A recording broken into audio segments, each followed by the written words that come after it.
Hello everybody and welcome back to a new video. Today I'll be showcasing Alex's Caves, which was released earlier this year. It includes a wide range of new mobs, biomes, effects, and lots of more adventurous things. This creator also made Alex's mobs, so you can probably guess that this mod is going to be exceptionally good. So without further ado, let's get into it.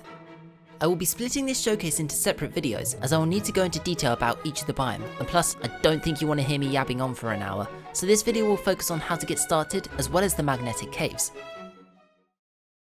So, to start off with this mod, you will need to find an underground cabin. This can be found as subterranean structures in most overworld biomes. I would recommend either finding a cartographer or a mine shaft if you are struggling to find the underground cabin, as an underground cabin locator can either be sold by the cartographer or be found in a chest in the mine shafts.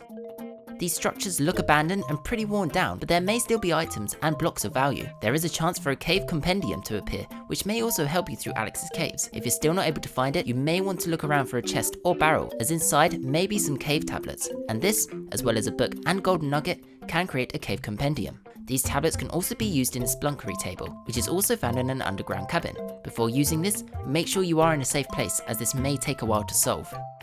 Now that you are in a safe place, grab a cave tablet and paper and insert them into the splunkery table. You need to figure out which word in the encrypted language matches the word to the left of the screen. To do this, you need to pick a random word, which will most likely be incorrect, and use the magnifying glass to hover over the selected word. You will see that it flashes a real word, and so, using the letters from this word, you can work out the word you are looking for. Like I said, it may take a while to work out, so good luck. You only get 5 attempts, otherwise the cave tablet breaks and you'll need a new piece of paper and a cave tablet to start over. Once you guess 3 correct words in a row, you will receive a cave codex. Now, this can be used in your main hand to research more information on a cave biome within your cave compendium, or it can be used to create a cave biome map with 8 paper. The cave biome map can help you find one of the new cave biomes, as they are pretty rare. If you're not within 10,000 blocks of a new cave biome, it will give a warning, but don't give up because it will still search for them without a delay in your game, like if you use the locate command. Once you get a map of a biome, your journey will begin to find this. Remember, it can be up to 10,000 blocks away, so make sure you are prepared.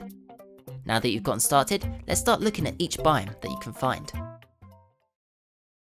Magnetic caves are pretty dark biomes with illuminated neodymium crystals. It is almost eerie, but for a good reason.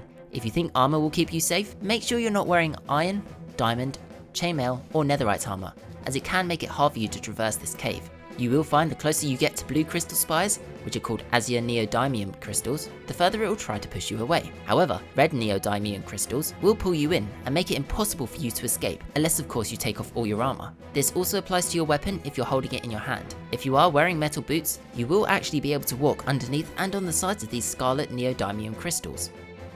This place is worth exploring though, as it is rich with iron and galena, which can be used for many things. Sometimes you can find magnetic ruins in the magnetic caves. These can sometimes hold loot and can also show the player how certain magnets and the mechanics of them work. Galena is a very common rock that you find in magnetic caves and can be used in crafting to create pillars, bricks, and other decorative blocks. It can also be used to create packed galena, which, when smelted, creates a single nugget of iron. This is a great source of iron, as the magnetic caves are pretty much made out of galena. A more valuable resource that you can find in the magnetic caves is neodymium, which, as I've already said, can be found as azure or scarlet. When mined and collected, it can be made into nodes or neodymium ingots. This mystical creature is called a Teletor, and they can be seen floating around with an iron tool levitating above it. Don't stand close though, as it will attempt to attack you, as it will see you as a threat. It has a total of 18 hearts and deals around 2 attack damage. It will slingshot its iron tool at you to try and hit you, and then it will magnetize it back to itself so it can slingshot constantly. The weapon it uses can be as weak as an iron hoe or as strong as an enchanted iron sword. It also flies, so it may be best to use a bow and arrow. Once you do manage to kill it, it can drop some raw scarlet neodymium and also have a more rare chance to drop a telecore. This is the magnetron, and this little thing is also hostile. You see, when it spots you, this little thing will magnetize nearby blocks to it and turn itself into a golem-like creature. Beware, because if there are magnetic blocks that are dangerous, like a sawmill or an anvil, it will use this as a body part and can make it even more dangerous than it already is. As you can probably guess by the size of it, it is pretty powerful, so if it does catch you off guard, like it did me the first time I saw it, you probably think you're doomed. It goes from around 30 hearts to 100 hearts in a matter of seconds. With these 100 hearts also comes an extra 6 defense, and it can deal 2 attack damage. It's best to keep your distance and use an enchanted bow and arrow if you want any hope of defeating the magnetron. Once you damage it enough, you will eventually defeat it, and in doing so, the magnetron will explode into blocks and will leave a heart of iron behind, which you do need to mine. This can be used to craft a magnetic quarry and a resistor shield. We'll go on to these in a bit.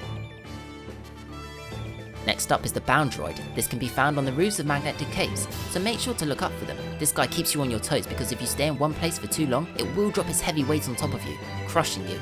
It has around 20 hearts with 20 defense and can deal 5 attack damage. Now, you may think that this can be a pain in the butt, especially when you're trying to just explore and mine. However, you can easily take care of it by hitting it off the ceiling with a bow and arrow. This will fall to the ground and will be dragging its weight along, trying to escape you, giving you the chance to strike and take it down for good. Once you do manage to kill it, it can drop some chains, metal swarf, and a heavy weight. The heavy weight can be created into a magnetic quarry smasher. Again, we'll go into these later. This slime-looking creature is called the ferrous slime. They too will fight you, and can be quite difficult to fight, like everything else in this biome. Unlike normal slimes, they will in fact float around on an axis, like left and right and up and down, rather than bounce, and they also leave particles of their slime behind them as they move.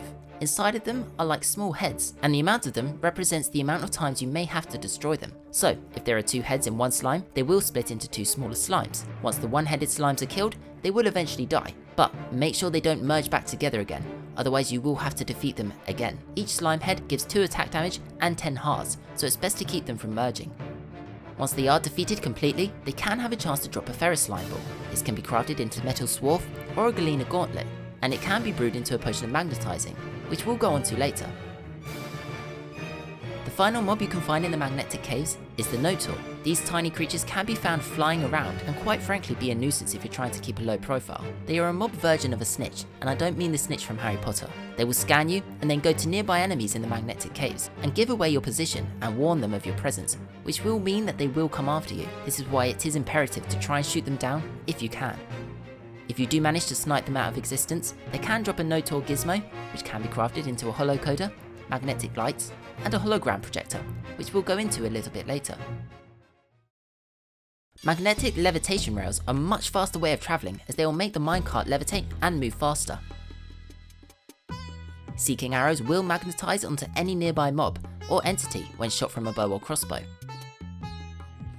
A magnet can either be made of azure or scarlet ingots. Azure magnets can move magnetic blocks away from where it was placed, and scarlet magnets will attract them. By adding the same neodymium ingot to an active magnet, it will increase the range slightly. It will also show you how far away or close the magnet force is. If you use the opposite type of neodymium ingot on a magnet, like an azure ingot on a scarlet magnet, it will reduce the magnetic strength.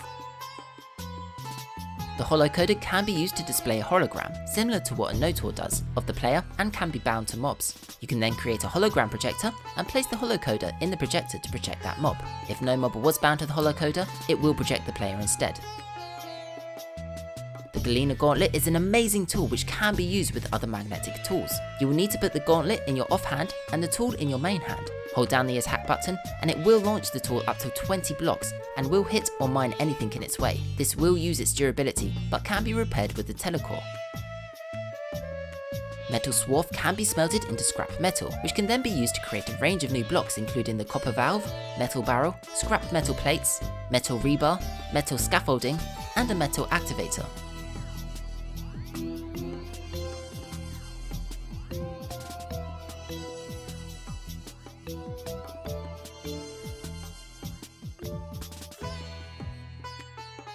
The magnetic quarries is only useful if you create at least 4 magnetic lights and the magnetic quarry smasher. After placing down the magnetic quarry, place the magnetic lights behind it in a rectangle. You should now start to see lights dart between each of the magnetic lights. Now just place the magnetic quarry smasher in that boundary and it will start mining all breakable blocks. You will need to collect the blocks from the metal quarry however, as there is no storage within the quarry itself. The resistor shield can be crafted with the magnetron's heart of iron. Now, this is no ordinary shield, because even though it is used like a normal shield, it will also send magnetic pulses out, which damages mobs. It can be used to bring mobs closer if it is the scarlet side, or you can sneak to switch it to the azure side, which will instead push mobs away. This hasn't got much range, but can be extremely useful if you are in a tight spot. Alex's Caves has a range of different advancements to help you through and progress in the mod. Alex's Caves is obtained by finding an underground cabin. It belongs in a museum is earned from obtaining a cave tablet from an underground cabin. Once upon a cave is earned when you either obtain or create a cave compendium. Lorem Ipsum is obtained when you obtain a scroll using a Spelunky table. The Journey Begins is obtained when you craft a cave biome map. Opposites Attract is earned when you enter the magnetic caves. Publicity Stunt is earned when you defeat a Notor. You Look Like a Good Joe is earned when you craft and obtain a hologram projector. Push and Pull is earned when you obtain both Raw Scarlet Neodymium and Raw Azure Neodymium. An Alloy to Remember is earned when you obtain either a Scarlet or Azure Neodymium ingot. Magnets, how do they work, is earned when you craft either a Scarlet or Azure Neodymium magnet. Teletor's Telecore is earned when you obtain a Telecore. Mind Over Magnet is a challenge which is earned when you kill a mob from over 20 blocks away using the Galena Gauntlet. RIP Yondu is earned when you craft a Seeking Arrow. Magnetron No More is earned when you kill a Magnetron. Come On and Slam is earned when you craft a Resistor Shield. Tech Hit is earned when you craft a Magnetic Quarry. Bedrock or Bust is obtained when you make a Magnetic Quarry smash all the way down to bedrock or until no more blocks can be broken. Bullet Train is earned when you craft a Magnetic Levitation Rail. Worthless is obtained when you kill a Bound Droid. Stay tuned for the next Alex's Caves biome, where we will explore the long forgotten primordial caves. See you there.